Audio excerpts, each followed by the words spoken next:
I believed this until the summer of 1981 when I was working near Rome, Ohio, and found out that some bad dreams don't need war to happen. My name is Sergeant James Morrison. I've worked in places most people can't find on a map, seen things that still wake me up at 3 a.m., but nothing, absolutely nothing, got me ready for what happened on that farm outside Rome. What started as a normal safety check turned into something that went against every bit of training I'd ever gotten. And if you're watching this thinking I'm about to tell you some made-up ghost story, I need you to understand something. Every word of what I'm about to say is written down. Photos are real. Reports were written. People saw it. And 40 years later, no one has been able to explain any of it.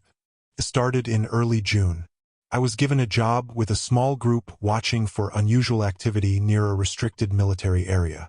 The area around Rome was mostly farmland, quiet neighborhoods, people who kept to themselves. Our job was simple. Make sure nothing messed with the border. Check in with local people. Write reports. Standard rules. But that summer, the reports started coming in differently. Farm animal deaths. Strange lights over the trees. Local people refusing to go near certain parts of the woods. Command told us to look into it, keep it quiet, and figure out what was causing the problems. That's how I met the family. I won't use their real names, but I'll call the father Mr. Harrison. He owned a small farm about 3 miles from the military border. He raised chickens, kept a few horses, lived a simple life with his wife and 2 teenage sons. When I knocked on his door that first afternoon, he opened it slowly, eyes tired, face worn out.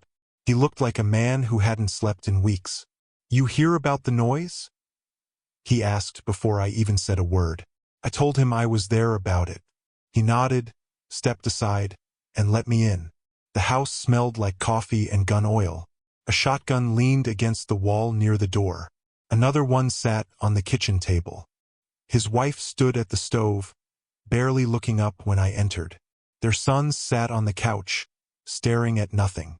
The whole place felt wrong, tense, like everyone was holding their breath. Harrison didn't waste time. He walked me to the back window and pointed toward the tree line. "Started about 3 weeks ago," he said. "Found a deer torn apart near the fence. Not eaten, just destroyed. Then feed bags got ripped up. Animals started disappearing. Chickens, ducks, even one of the horses came back bleeding." He paused, jaw tight. "Then the lights showed up." I asked him, "What kind of lights?" He shook his head. "Not like anything I've seen. They float above the trees. Red, sometimes blue. They move slow like they're looking for something. And when they're out there, the animals go crazy.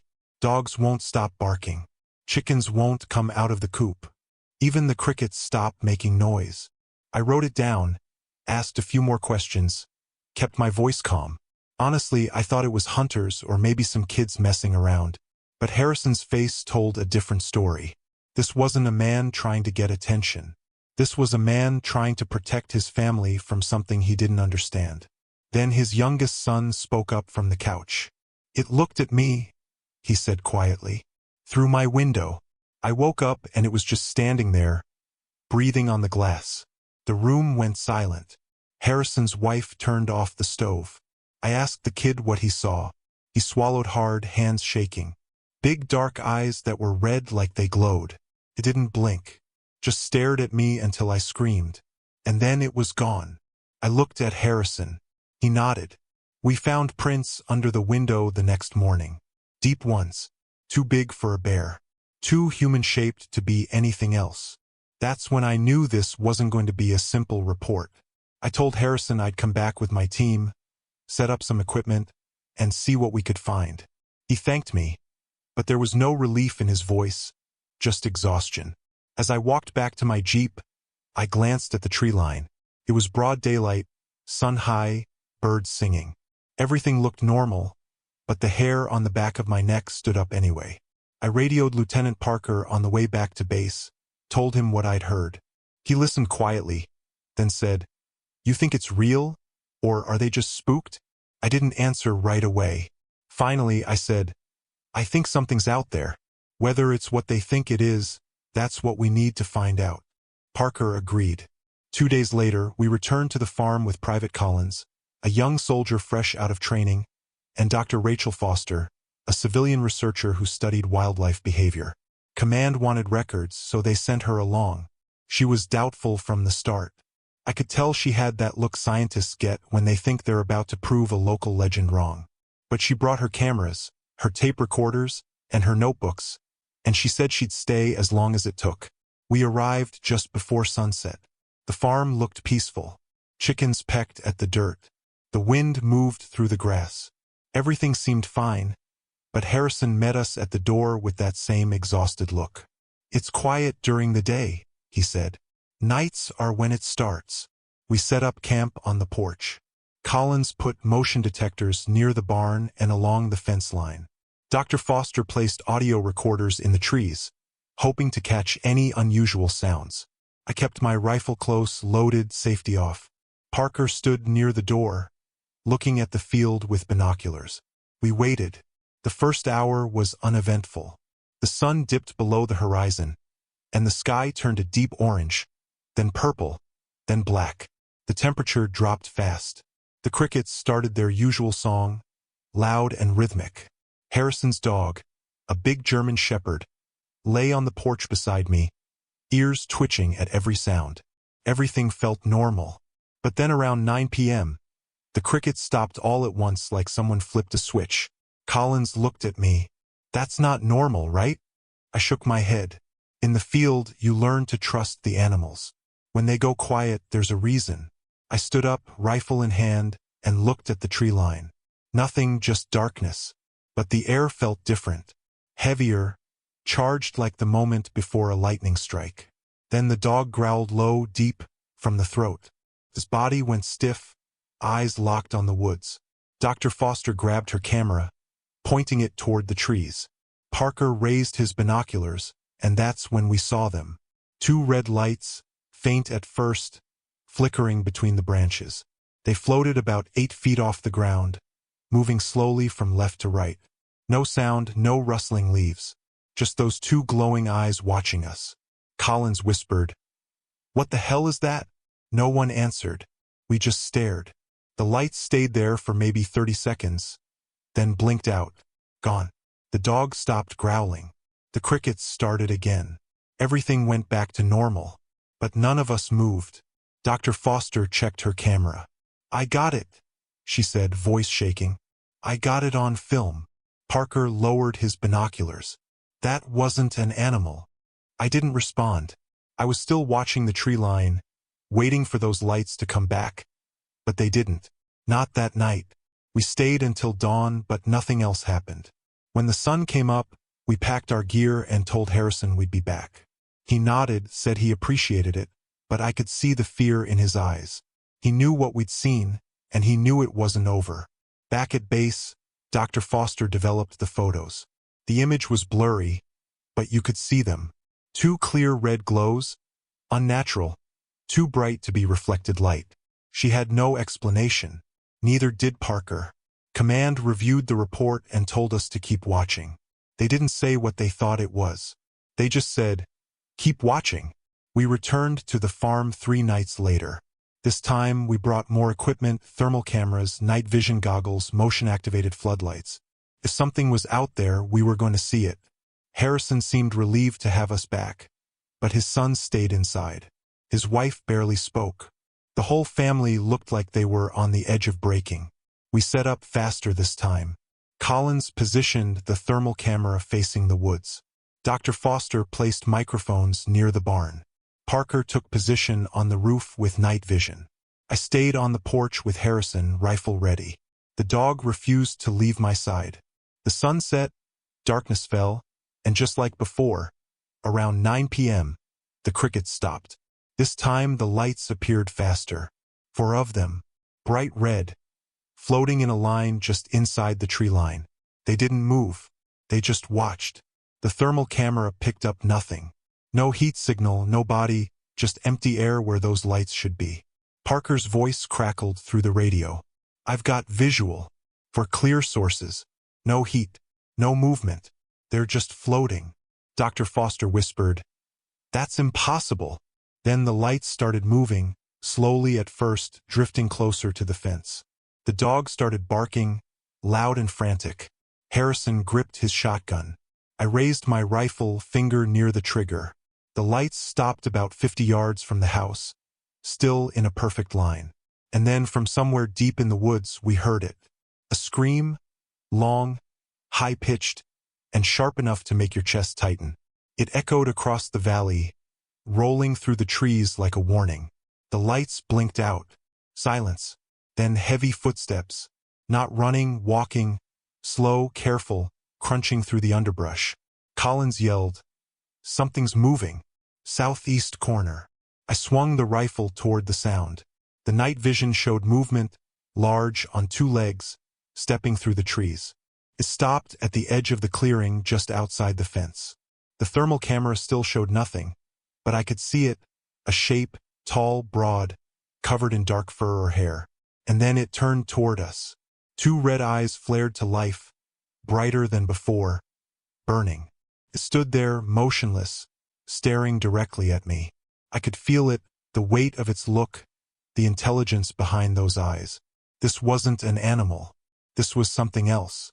Harrison fired his shotgun into the air. The blast echoed through the night. The creature flinched, stepped back, and then let out another scream. This one was deeper, angrier. It shook in my chest, rattled the windows, made the dog yelp and run inside. And then, without warning, the creature turned and walked back into the woods. Not scrambling, not running, just walking, calm, controlled.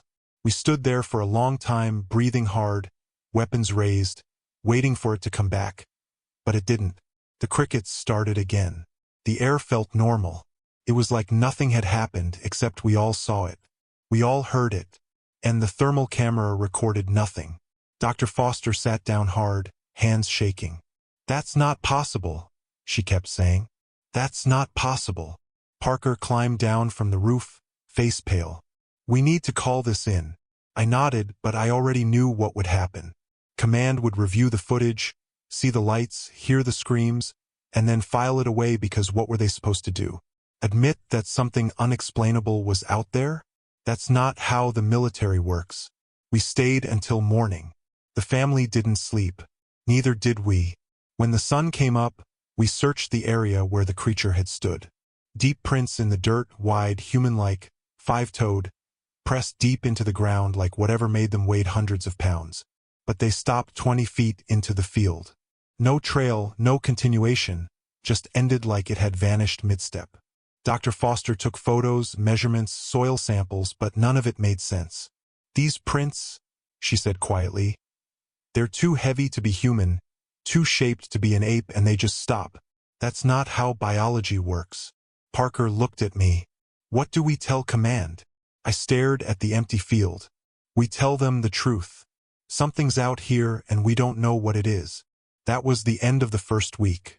But it wasn't the end of the story. The lights kept coming back.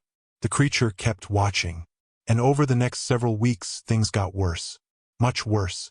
Because whatever was out there in those woods wasn't just observing us. The siege begins. Command didn't believe us at first. How could they? We filed a report claiming we'd seen a two-legged creature with glowing red eyes that left footprints but no thermal signal. On paper, it sounded insane. But the photos were real. The audio recordings were real. And the fear in that family's eyes was real. So Command did what the military always does when something doesn't fit the manual. They sent more people. 2 days later, we returned to the farm with a full team, 6 soldiers, 3 researchers, and enough equipment to watch a war zone. If something was out there, we were going to record every second of it. Lieutenant Parker took charge of operations. Dr. Foster brought 2 colleagues, Dr. Brennan, a physicist, and Dr. Hayes, a cryptozoologist who'd spent years studying unknown species. I stayed close to the family, making sure they felt protected. Collins and the others set up a border around the property. Harrison met us at the door, looking worse than before. His hands shook when he poured coffee. His wife stayed in the bedroom with the boys.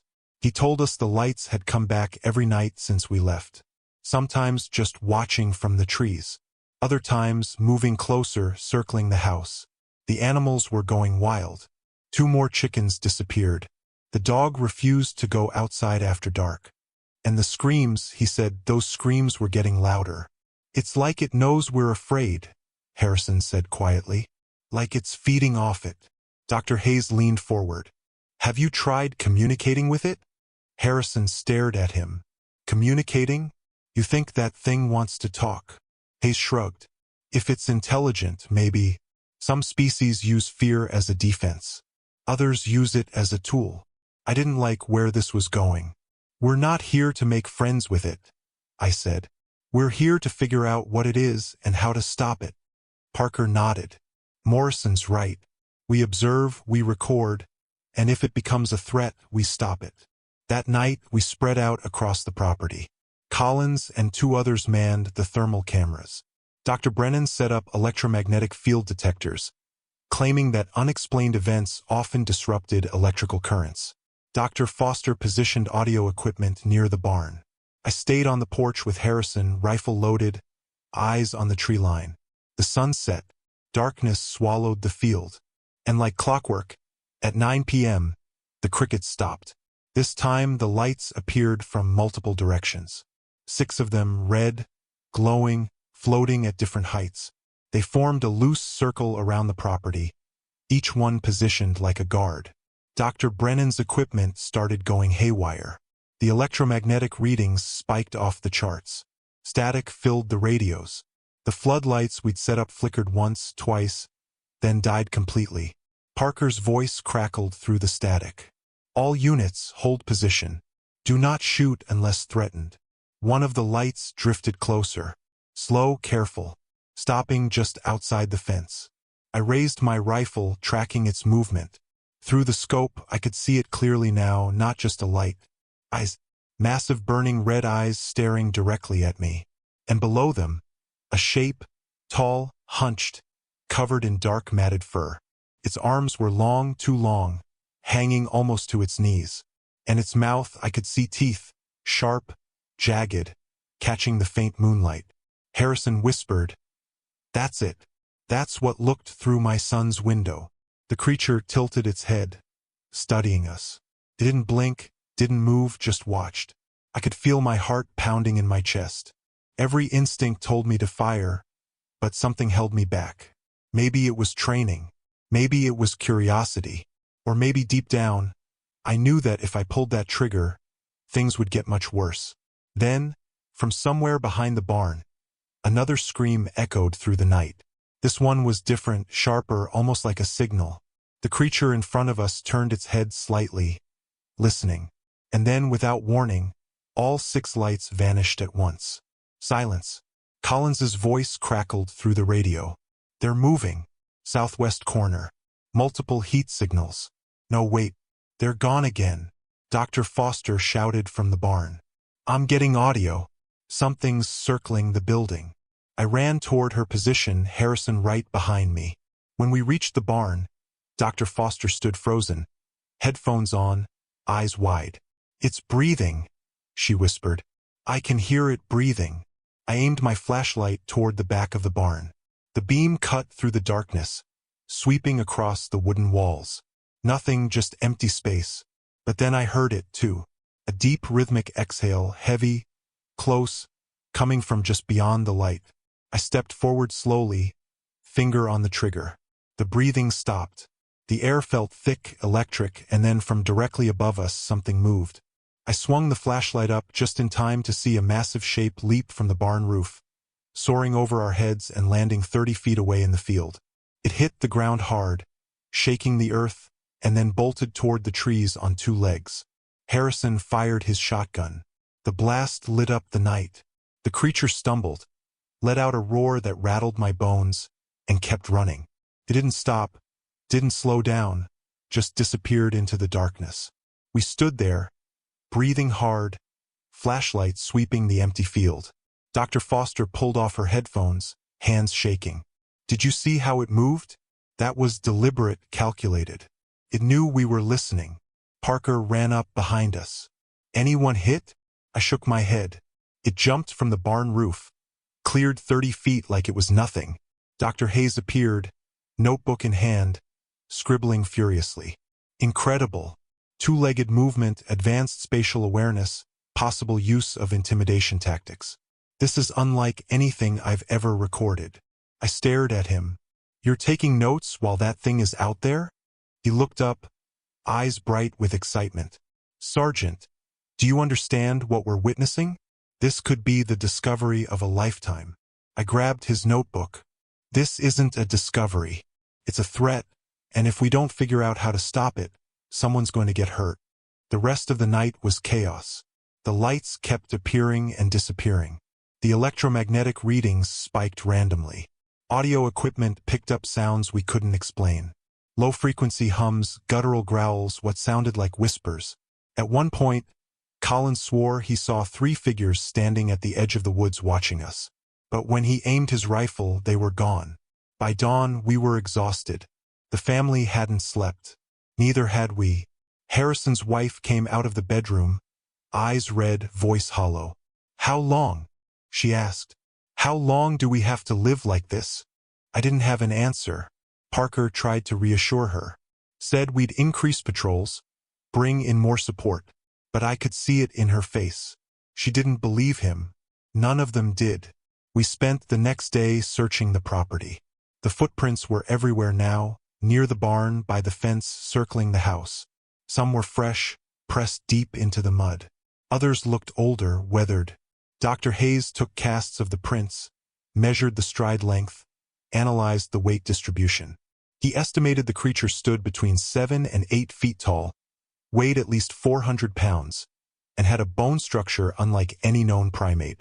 "It's not a bear," he said. "Not a gorilla, not human. This is something else entirely." Dr. Brennan had his own theory. The electromagnetic readings suggest a possible interdimensional presence, something that exists partially outside our perceivable reality. That would explain the lack of thermal signature and the sudden disappearances. I looked at him. "Are you saying this thing isn't from here?" He shrugged. "I'm saying nothing about this follows conventional science, and until we can study it more closely, we're just guessing." That night, we tried something different. Dr. Hayes insisted we set up a lure. He brought 3 live rabbits in metal crates, each secured with thick parachute cord rated for 1,200 pounds. He played a recording of rabbit distress calls, a high-pitched squealing that made my skin crawl. The idea was simple. If the creature was hunting, it couldn't resist. We positioned the crates in the open field 50 yards from the tree line. Then we waited. Hours passed. Nothing happened. The distress calls kept playing on a loop, echoing across the farm. Harrison hated it. "You're calling it here," he said. "You're inviting it." Hayes didn't respond. He just kept watching the field through binoculars. Then at 10 p.m., the red lights appeared. 6 of them again, positioned in the trees, watching. They stayed motionless for several minutes. The rabbit screams continued, and then one by one the lights blinked out. Collins whispered, "Did they leave?" I shook my head. "They're still out there." We waited. 10 minutes passed. 15. The night was completely silent. No crickets, no wind, nothing. And then from the darkness we heard it. Footsteps, heavy, careful, moving through the field, heading straight toward the rabbit crates. I raised my rifle, peering through the scope. The night vision turned the world green. And there, in the center of the field, I saw it. A massive figure moving on 2 legs, shoulders hunched forward, arms swinging slowly at its sides. It stopped 20 feet from the crates, tilted its head, and listened. The rabbit screamed again. The creature stepped closer. Its eyes flared red, bright enough to see even without night vision. It reached down, grabbed one of the crates with a single hand, and lifted it effortlessly. The parachute cord snapped like thread. The creature turned the crate upside down, shook it once, and the rabbit fell out, scrambling across the grass. Then, with a speed that defied its size, the creature snatched the rabbit mid-run. There was no struggle, no sound, just a quick motion and the rabbit was gone. The creature stood there for a moment, holding the crate in one hand, staring directly at us, and then it crushed the metal cage like paper. The sound echoed across the field, a warning. Harrison whispered, "Jesus Christ." The creature dropped the twisted metal, turned, and walked back toward the trees. Not running, not hiding, just walking like it had made its point. The other lights reappeared, forming a line behind it. And then all at once, they vanished into the forest. We didn't move for a long time. Finally, Parker lowered his rifle. What the hell was that? Dr. Hayes was already running toward the field. We followed him. When we reached the crates, the scene was worse than I expected. The first crate was empty. The second was untouched. The third was crushed inward. Metal bent and twisted. Parachute cord snapped clean through. There was no blood, no fur, no sign of the rabbit, just deep impressions in the dirt where the creature had stood. Dr. Hayes crouched down, running his hand over the broken cord. 1,200 pounds, he muttered. It tore through it like nothing. Harrison stared at the crushed cage. It's not just hunting, it's showing off. I couldn't argue with that. Whatever this thing was, it wasn't afraid of us. If anything, we were the ones being studied, being tested, and I had no idea what would happen when those tests were over. We returned to the porch, and Dr. Foster sat down hard, head in her hands. This doesn't make sense. None of it makes sense. Parker pulled me aside. We need to make a call. Either we escalate this, bring in military containment, or we pull out and let someone else handle it. I looked back at the family. Harrison sat on the steps, shotgun across his lap, staring at the empty field.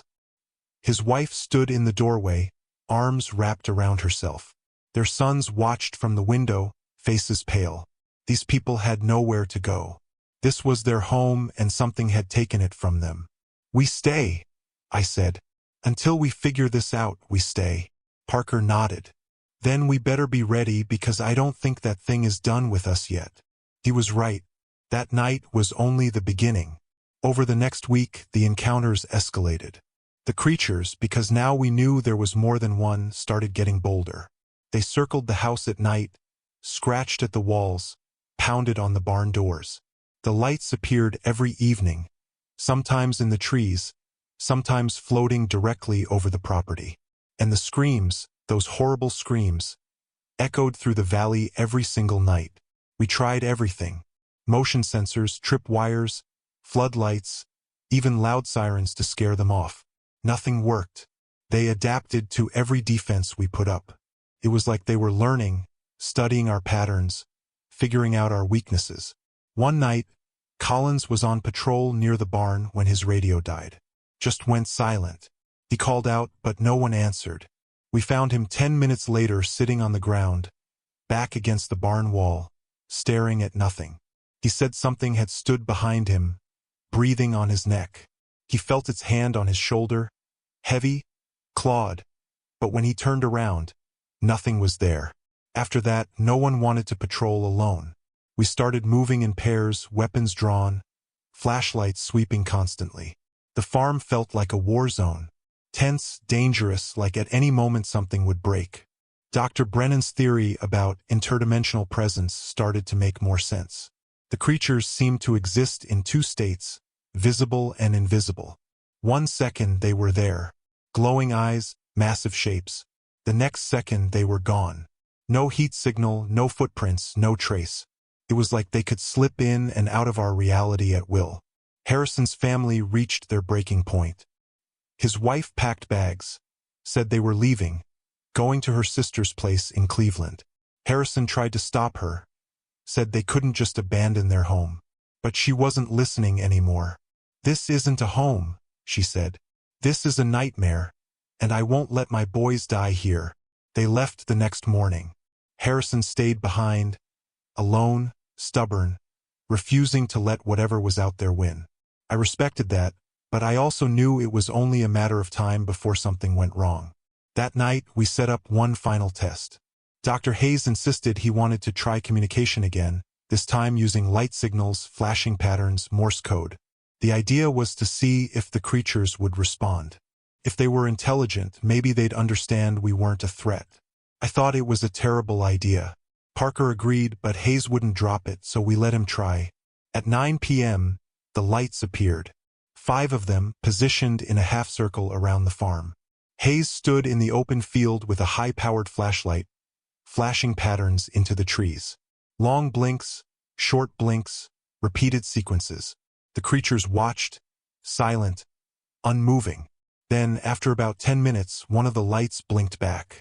3 short flashes, 3 long flashes, 3 short flashes. SOS, the universal distress signal. Hayes dropped the flashlight.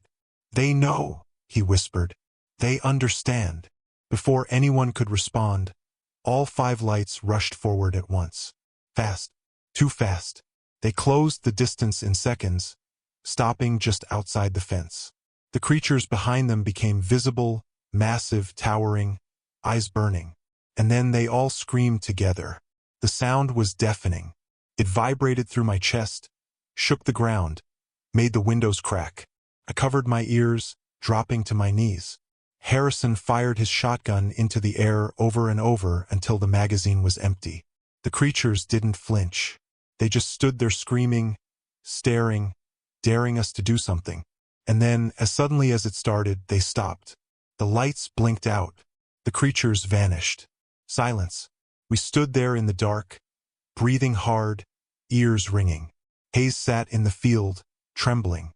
"They're not just intelligent," he said quietly. "They're angry."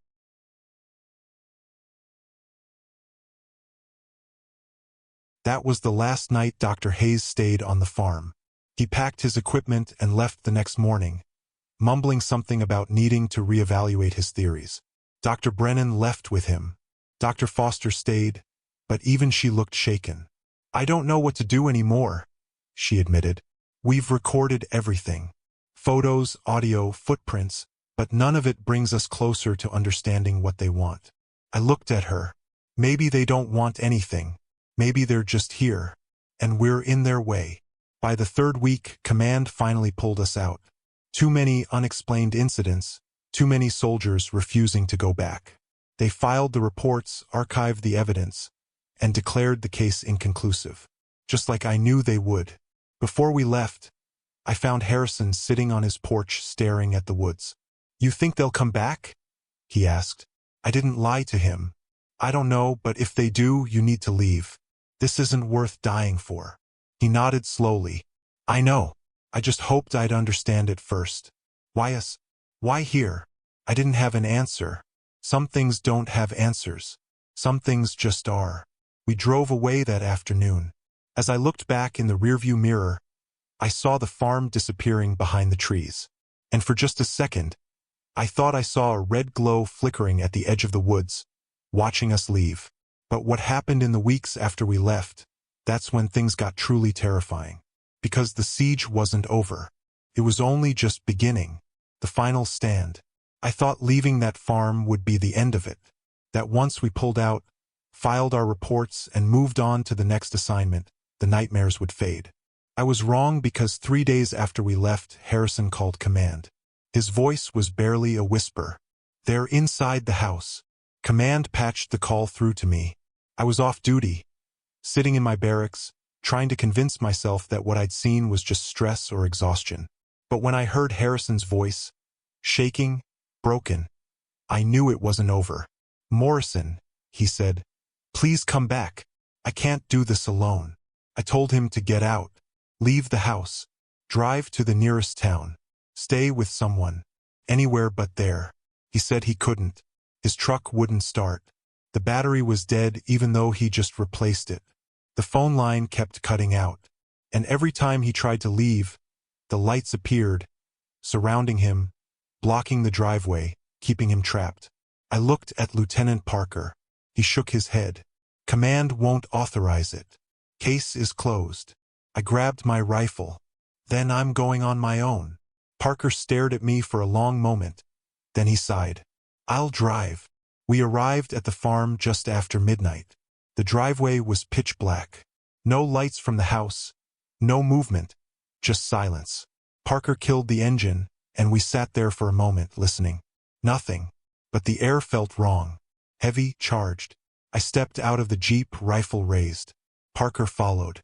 We moved slowly toward the house, boots crunching on gravel. The front door was wide open. Not broken, just open. like someone had invited us in. "Harrison," I called out. No response. We entered the house, flashlights sweeping the rooms. Furniture was overturned. Pictures had fallen off the walls. The kitchen table was flipped on its side, but no blood, no signs of struggle, just chaos. Parker checked the bedrooms. I moved toward the back of the house. That's when I saw him. Harrison sat in the corner of the living room, shotgun across his lap, staring at the back window. He didn't turn when I approached. Didn't blink, just stared. "Harrison," I said quietly. "What happened?" He spoke without looking at me. "They came through the walls." I glanced at Parker. He shook his head, confused. I crouched down beside Harrison. "What do you mean through the walls?" Harrison finally looked at me. His eyes were bloodshot, face pale. "I was sitting here around 10 p.m. The lights appeared outside like always. I locked the doors, checked the windows. Everything was sealed. And then I heard scratching inside the walls, moving, getting closer." He swallowed hard. "I fired into the wall 3 times. The scratching stopped. But when I looked at the holes, there was nothing, just empty space." Parker examined the wall. 3 shotgun blasts had torn through the drywall, but there was no blood, no fur, no evidence of anything. Just shredded insulation and splintered wood. "They're not physical," Harrison whispered. "Not all the time. They shift, change. 1 second they're solid, the next they're smoke. How do you fight something like that?" I didn't have an answer. I radioed Collins, told him we needed backup. He arrived 20 minutes later with 2 other soldiers. We set up a border around the house, weapons ready, eyes on the tree line. The lights appeared an hour later, more than before. At least 10 of them spread across the entire edge of the woods. They didn't move, just floated there, watching, waiting. Collins whispered, "What are they doing?" I shook my head. "I don't know, but stay sharp." Then from somewhere deep in the forest, a sound started. Low at first, a rhythmic thumping like a drum. Slow, steady, methodical. It echoed through the valley, growing louder with each beat. The lights started swaying in time with the rhythm, back and forth. Hypnotic. Parker lowered his rifle. "What the hell is that?" The drumming grew faster, louder. The lights moved closer, still swaying. And then from the darkness between them, shapes began to emerge. Tall, massive, covered in dark fur. At least 6 of them, walking slowly toward the house in perfect unison. Eyes glowing red, mouths open, showing rows of sharp teeth. I raised my rifle. "Hold your fire until I give the order." The creatures stopped 50 feet from the house. The drumming stopped. Silence. They stood there, motionless, staring at us. And then one of them stepped forward, larger than the others, broader shoulders, longer arms. It raised one hand, fingers spread, and pointed directly at Harrison. Harrison stood up slowly, shotgun trembling. "It wants me." I stepped in front of him. "No one's taking you." The lead creature tilted its head. Then it spoke, not in words but in a sound. A deep, resonating tone that vibrated through the ground. Felt like a question or a demand. The other creatures joined in, their voices layering over each other, creating a harmony that shouldn't exist. It was beautiful and terrifying at the same time. Dr. Foster's words echoed in my mind. "If it's intelligent, maybe we can communicate." I lowered my rifle slightly, kept my hands visible, and I spoke. "We don't want conflict. If this is your territory, we'll leave, but we need safe passage." The lead creature stared at me. The glowing red eyes dimmed slightly. Then it made another sound, softer, almost sad. It lowered its hand and turned to the others. They exchanged tones, voices rising and falling like a conversation. And then, without warning, they all turned and walked back toward the trees. The lights followed them. One by one, they blinked out. The drumming faded. And just like that, they were gone. We stood there for a long time, not moving, barely breathing. Finally, Collins lowered his weapon. "Did that just happen?" Parker looked at me. "What did you do?" I shook my head. "I don't know. I just talked." Harrison sat down hard on the porch steps. "They understood you." Maybe they did. Or maybe they were just done with us. Either way, that was the last time the creatures appeared on the Harrison farm. The lights never came back. The screams stopped. The scratching in the walls ended. It was like they'd made their point and moved on. We stayed for 3 more days watching the property. Nothing happened. The farm was quiet again, peaceful, almost normal. Harrison started cleaning up, fixing the broken furniture, patching the walls. He didn't talk much, just worked, trying to reclaim his home. Before we left, I asked him if he was going to stay. He nodded. "This is my land. I'm not running anymore." I respected that, but I also knew he'd never feel completely safe again. None of us would. Back at base, I wrote my final report, recorded everything. The encounters, the communication attempt, the sudden disappearance. Command read it, filed it away, and told me to forget about it. Classified. Need-to-know basis. The official stance was that the family had experienced stress-induced hallucinations made worse by wildlife activity. Nothing more. But I knew the truth. We all did. What happened on that farm in the summer of 1981 was real. The creatures existed. They were intelligent. And for reasons we'll never fully understand, they chose to leave us alone. Dr. Foster continued her research for years. She published a few papers under fake names, never mentioning the specifics, just theories about unknown species and interdimensional events. Dr. Hayes disappeared from the academic world. Last I heard, he was living somewhere in Canada, still searching for answers.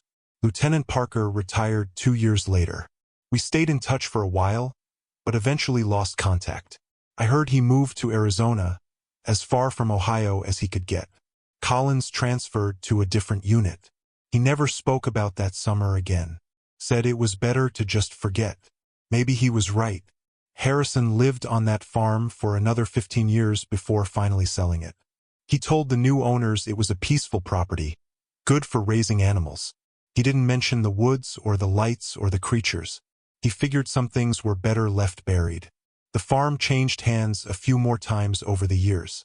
I checked in on it occasionally, drove past it on leaves just to see if anything had changed. It never did. Just a quiet farmhouse surrounded by trees. Normal, boring, like nothing had ever happened there. But sometimes late at night when the moon is low and the air feels heavy, people who live in Rome say they see lights in those woods.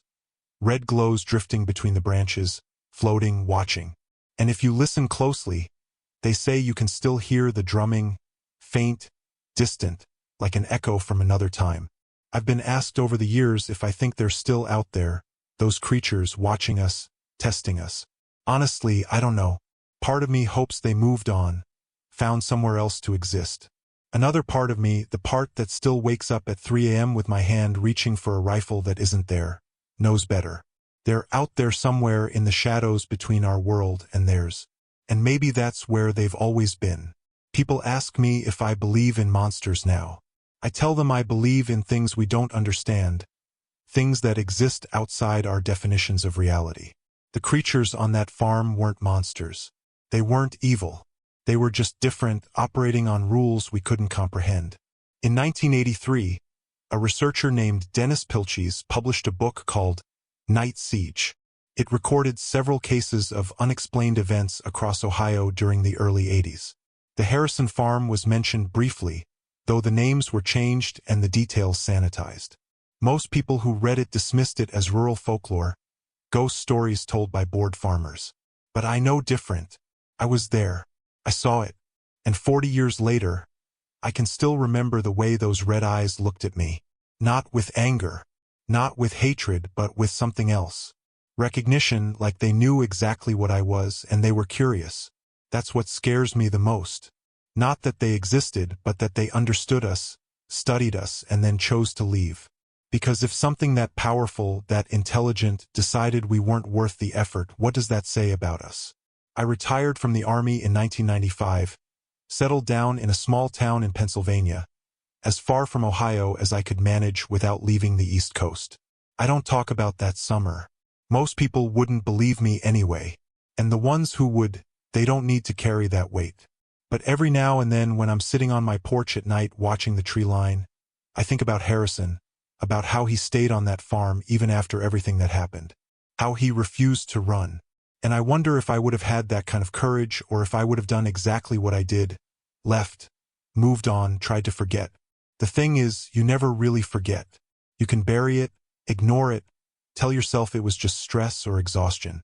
But late at night, when the world goes quiet and you're alone with your thoughts, it comes back.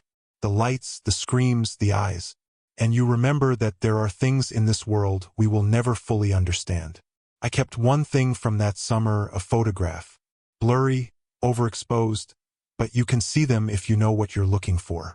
6 red lights floating above the tree line. And in the foreground, barely visible, a massive shape standing at the edge of the field, arms hanging low, eyes burning, watching. I keep it in a drawer. Don't look at it often. But sometimes when I start to doubt what I saw, when I start to think maybe command was right and it was all just hallucinations, I pull it out. And I remember. It was real. All of it. And somewhere out there in the darkness between the trees, they're still watching. If you made it this far, you've heard the whole story. The real story. Not the sanitized version in the files or the folklore version in the books. This is what actually happened in the summer of 1981 on a quiet farm outside Rome, Ohio. Do I think it could happen again? Honestly, I think it's happening right now somewhere to someone. These things don't just appear once and disappear forever. They're part of our world, even if we don't want to admit it. And every now and then they make themselves known. So if you're ever out in the woods late at night and you see a red glow between the trees, don't assume it's a flashlight. Don't assume it's a reflection. Pay attention, because what you're seeing might be something that's been there all along, watching, waiting, testing.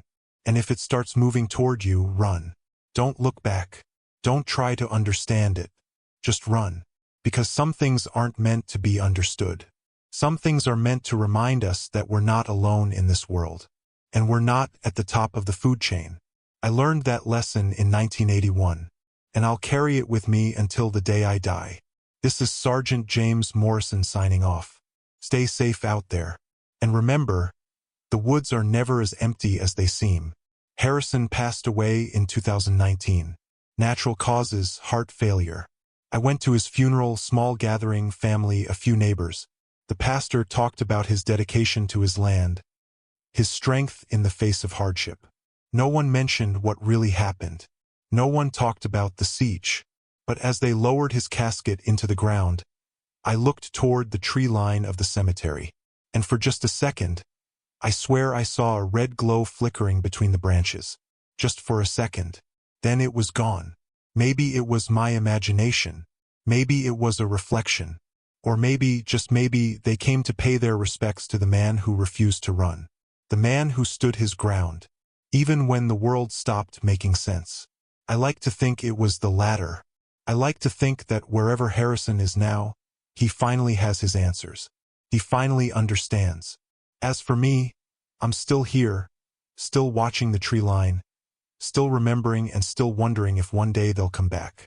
Not for Harrison, not for that farm, but for me to finish whatever test they started all those years ago. And if they do, I'll be ready. Rifle loaded, eyes open, waiting. Because I learned something that summer. Something the military never taught me. Fear isn't about running from what you don't understand. Fear is about standing your ground even when every instinct tells you to flee. That's courage. That's survival. And that's the real lesson of the night siege of 1981. This is the end of my story. But it's not the end of theirs. Those creatures are still out there, still watching, still waiting. And one day, maybe they'll come back. Maybe they'll finish what they started. Or maybe they'll just keep watching, keep testing, keep reminding us that we share this world with things we can't explain. Either way, I'll be ready. Will you? If this story resonated with you, if it made you think twice about those strange lights you've seen or those unexplained noises in the night, leave a comment below. Tell me what you've experienced, because you're not alone. And the more we share, the more we understand that these encounters aren't isolated incidents. They're part of something bigger, something we're only beginning to grasp. And if you want more true stories about the unexplained, about the moments when reality cracks and something else bleeds through, you know what to do. Because there are more stories out there, more witnesses, more evidence, and I'll keep sharing them as long as people are willing to listen. Stay vigilant, stay curious, and never assume the darkness is empty. This is Sergeant James Morrison, and this was the Night Siege of 1981.